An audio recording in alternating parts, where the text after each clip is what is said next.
oficial. Bueno, vamos a prepararnos con una cita bíblica, dándole primeramente gracias a papá por la oportunidad que nos ha dado de estar un día más aquí, alabando y bendiciendo su nombre. Vamos a buscar la cita bíblica en Lucas, en el Evangelio de Lucas, en el capítulo 7. Vamos a leer del 1 hasta el versículo 10.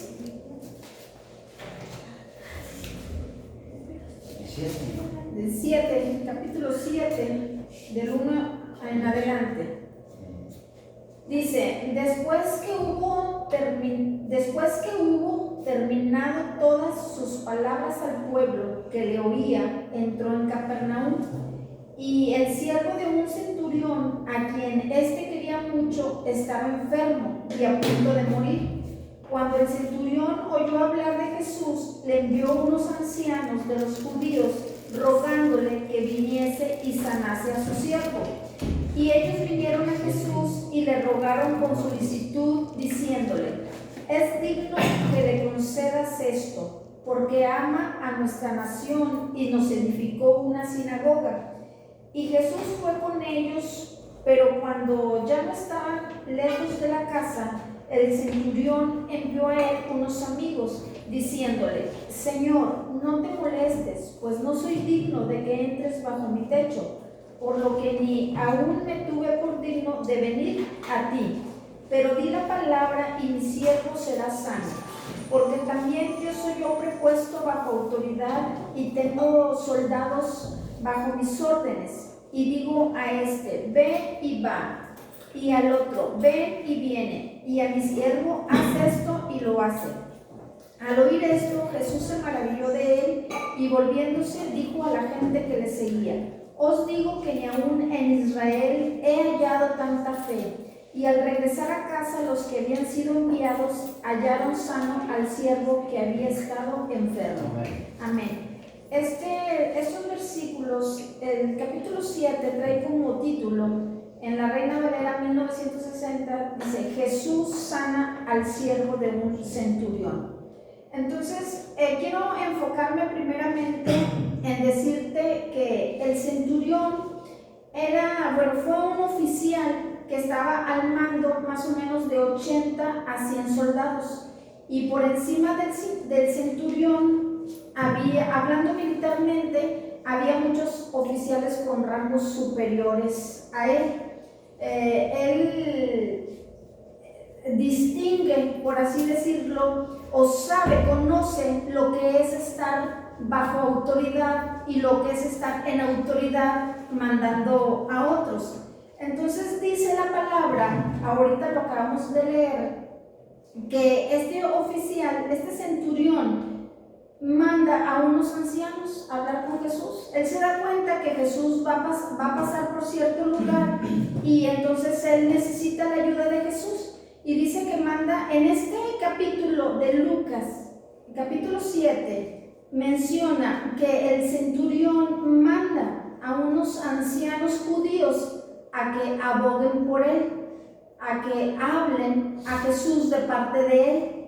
Y en el Evangelio de Mateo, en el capítulo 8, de los versículos 5 al 13, Mateo dice que el centurión fue con Jesús. Entonces difiere un poco de estos dos capítulos, pero dicen, según algunos estudios, que no es que haya confusión, sino que cuando una persona manda a alguien en su lugar, se considera como si fuera él mismo. Entonces recordaba yo cuando, por ejemplo, los gobernadores, cuando los invitan a que asistan a ciertos eventos y que no pueden ir, entonces mandan a un representante.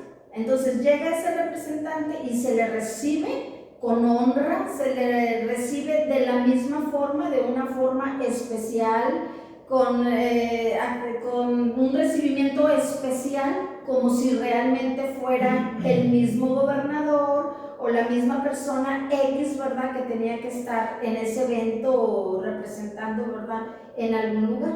Entonces, más que nada, por eso se menciona en estas dos citas bíblicas, ¿verdad?, que hay una diferencia.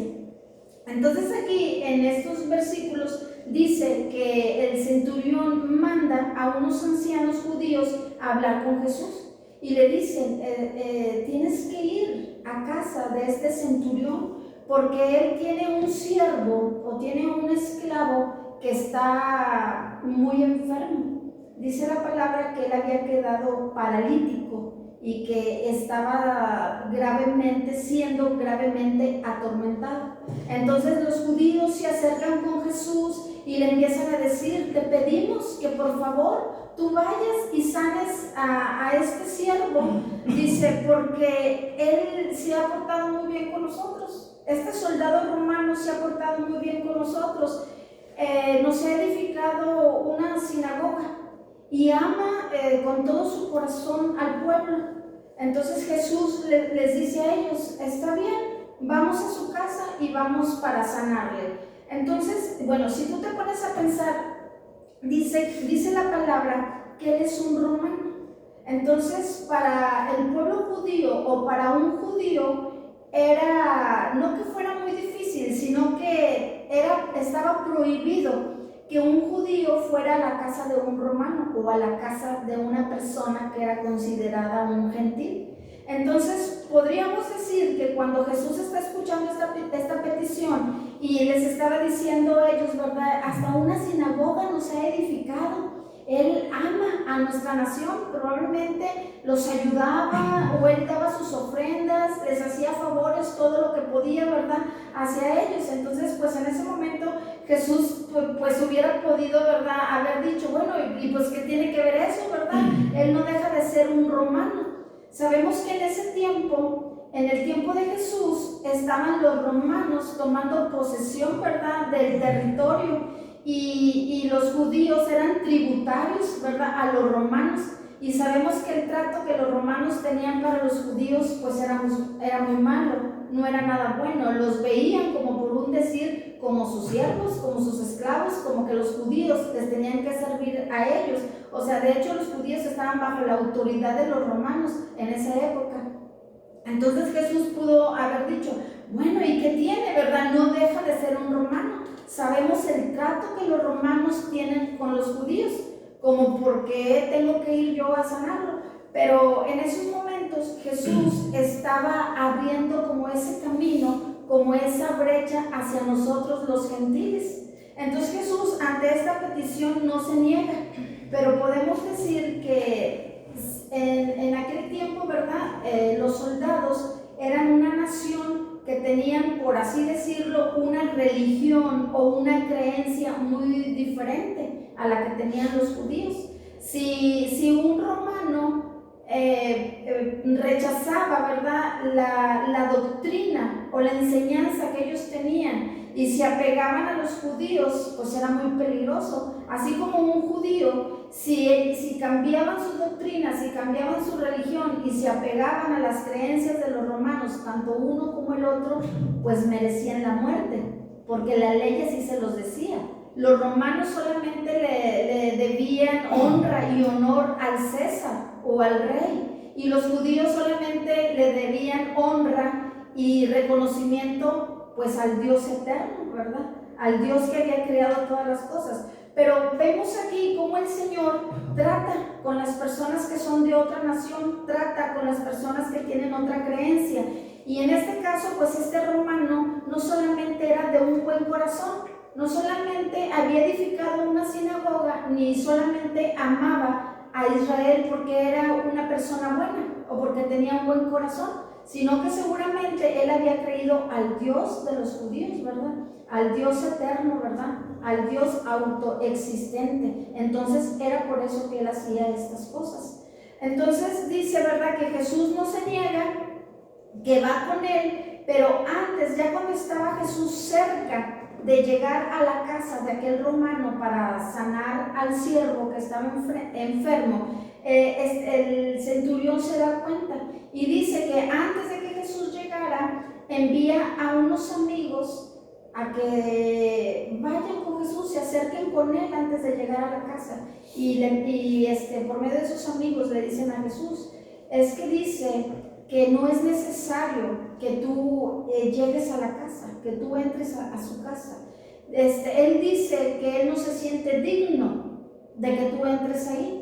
O sea, aquí podemos ver que él reconocía a Jesús como esa persona, ¿verdad?, santa, como esa persona perfecta, como el Hijo de Dios, ¿verdad?, que estaba haciendo milagros, que estaba sanando. Entonces dice la Biblia que él se pone a pensar y dice, pues yo estoy bajo autoridad, y si yo le digo a un soldado, ve, él va, y si yo le digo a otro, ven, él viene.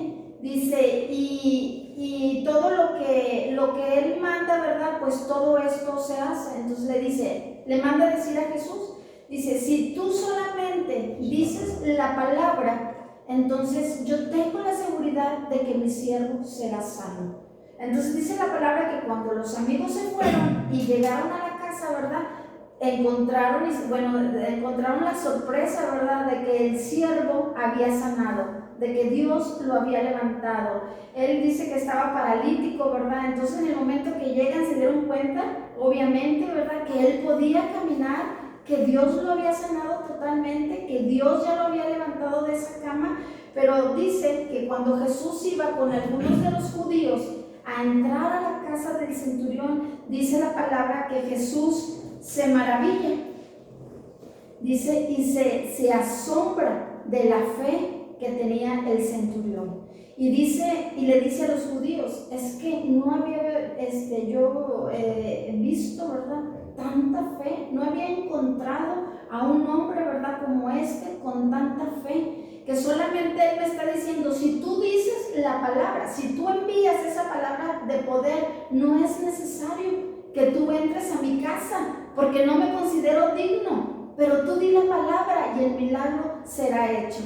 Entonces esto también me hacía recordar que en una ocasión platicaba yo con una persona que ella tiene un hijo que perdió la vista en un accidente. Entonces en una ocasión que yo estaba platicando con ella y estábamos platicando algo sobre las cosas de Dios, entonces ella me decía, yo creo en el Señor Jesús, y yo pienso, Dios, ¿por qué no es la época como antes, cuando Jesús andaba recorriendo las calles, las ciudades? Y decía ella, yo estoy segura que si Él viniera y anduviera por nuestras calles, o que yo me enterara por qué ciudad Jesús iba a pasar, yo llevara a mi hijo y yo sé que Él lo sanaría. Yo estoy segura que mi hijo recobraría otra vez la vista. Pero luego, pues como que al último se ponía triste la persona, porque decía, pero ¿cómo no vivimos en esa época cuando Jesús, ¿verdad?, andaba sanando a las personas? Entonces, lo real es que en esa época el centurión, ¿verdad?, bueno, y todos los que seguían a Jesús y todos los que vivieron y tuvieron la oportunidad de conocerlo a él, bueno, estamos hablando físicamente, ¿verdad?, que lo pudieron tocar, que pudieron hablar, que pudieron caminar con él, tuvieron esa maravillosa oportunidad de hacerlo. Pero vemos el ejemplo, ¿verdad?, de este hombre que aún teniendo a Jesús ahí, ¿verdad?, aún pudiendo decir, tengo la oportunidad de que Él venga a mi casa, siendo yo un romano, porque ni siquiera pertenezco yo al pueblo judío. Vemos la fe de este hombre, y él dijo, no es necesario que tú vayas a mi casa, no es necesario que Jesús venga, ore por el enfermo y ponga sus manos sobre él para que él se levante y él se sane, porque ellos veían que donde quiera que andaba Jesús sanando a las personas, decía que él ponía sus manos sobre ellos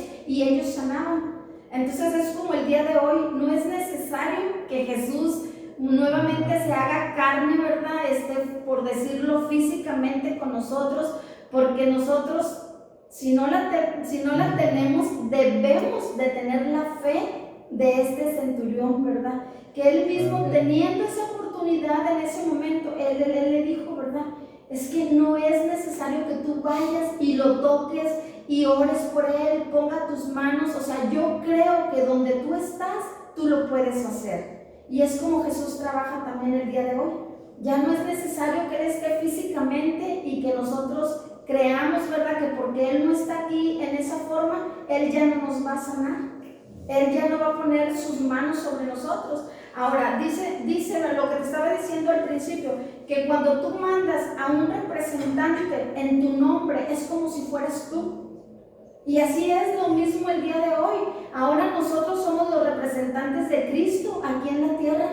Ahora dice la palabra que Él nos ha dado poder y nos ha dado autoridad, y que tenemos el Espíritu Santo, y que nosotros solamente somos instrumentos que el Señor usa en su momento, que Él nos usa cuando nosotros oramos por una persona. Si está aquí la persona, nosotros podemos poner nuestras manos y en el nombre de Jesús la persona va a sanar. Y si una persona está endemoniada, ¿verdad?, también vamos a hacer una liberación en el nombre de Jesús y esa persona va a ser libre. Porque lo que nosotros no entendemos es que cuando el enemigo, ¿verdad?, te está viendo a ti, tú crees que te está viendo a ti, pero cuando tú vas en nombre de Cristo, el enemigo no te está viendo a ti, o sea, está viendo a Cristo a través de ti.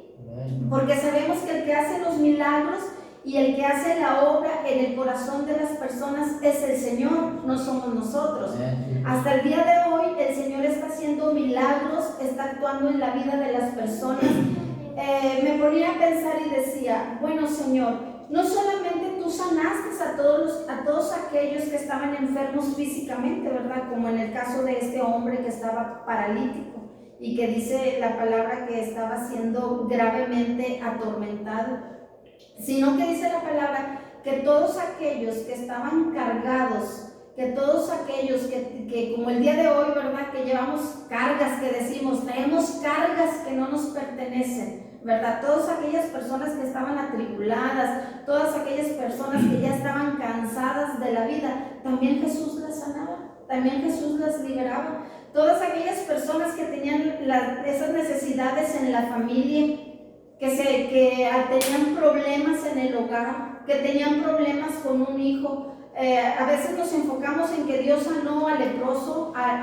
que Dios sanó al paralítico, que Dios sanó al ciego, pero también el Señor sanó corazones, liberó mentes que estaban cautivas, personas que estaban atormentadas con aquellos argumentos, ¿verdad?, que se levantan en nuestra mente y que a veces son más fuertes que nosotros.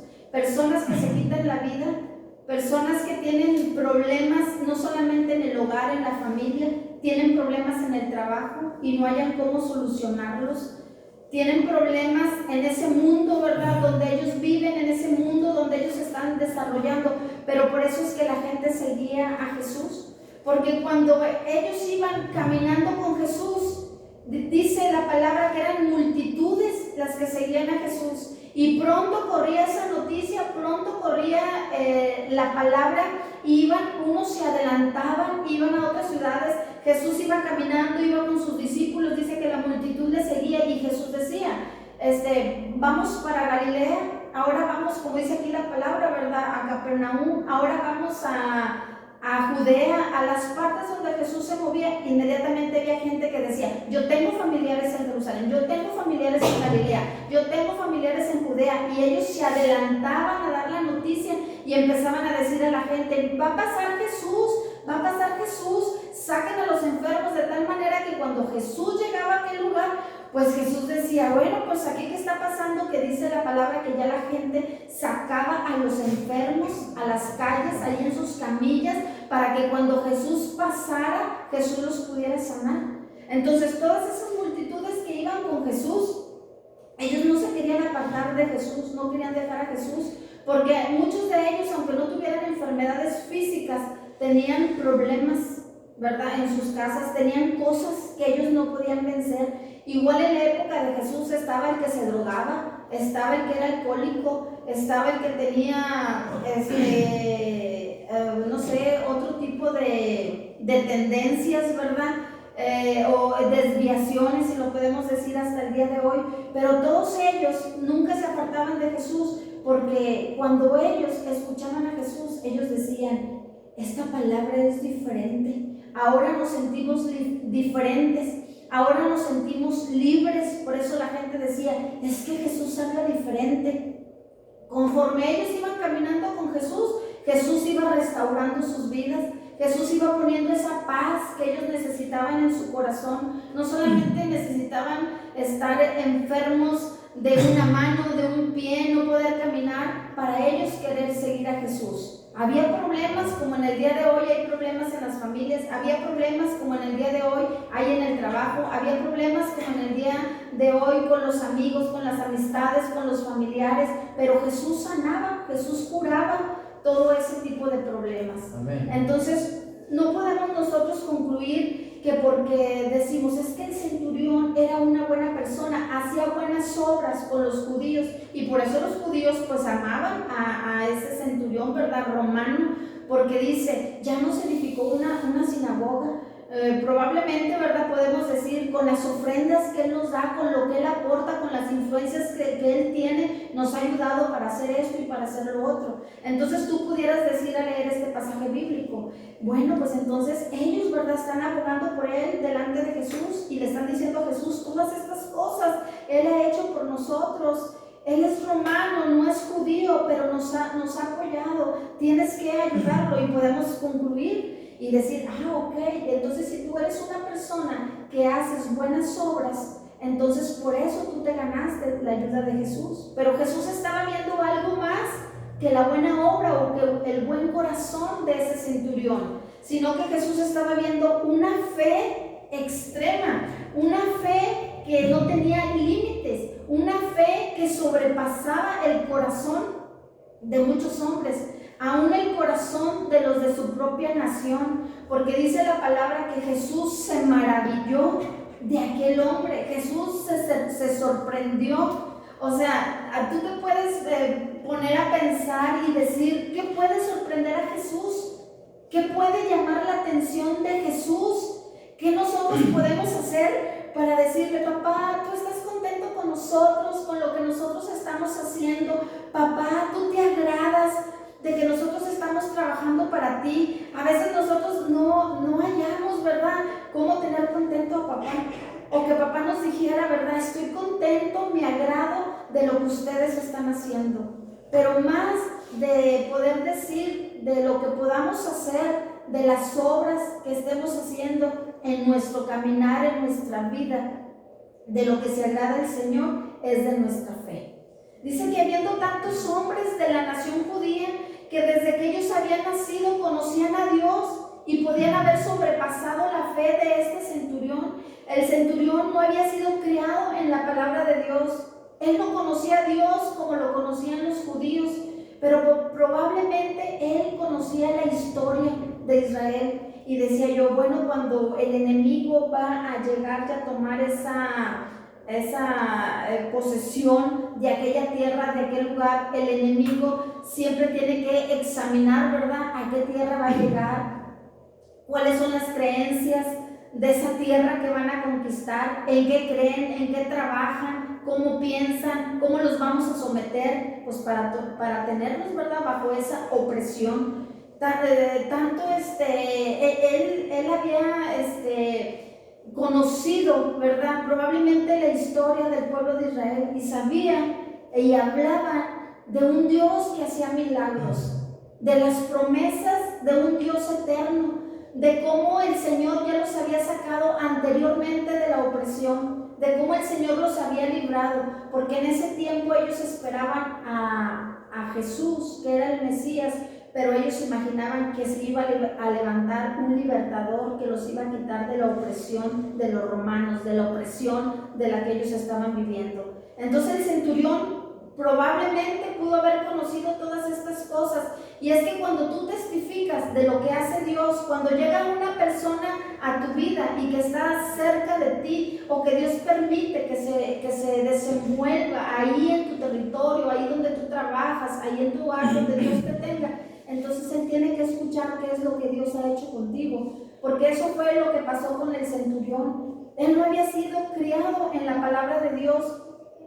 El pueblo judío tenía como la costumbre de que si no había muchos libros, muchos escritos, Dios les había mandado que ellos de generación en generación hablaran a sus hijos, a los hijos de sus hijos, de las cosas, de los milagros que había hecho Dios, de cómo Dios los había librado a ellos de la esclavitud, de los milagros que hacía Dios. Entonces el centurión, a través de lo que él escuchaba, fue que empezó a creer en ese Dios de los judíos o en ese Dios de los hebreos.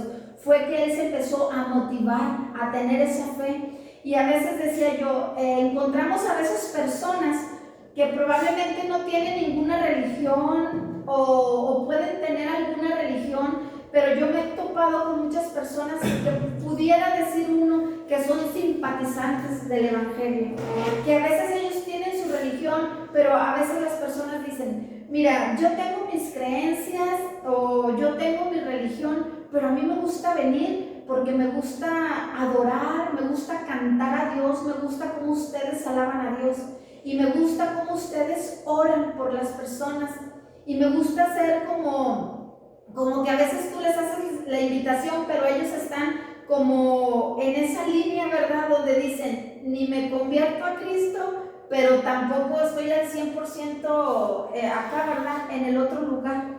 Entonces, nosotros podemos ver, ¿verdad? Que quizás por medio de este milagro que Jesús hizo, era lo que le faltaba al centurión, ¿verdad?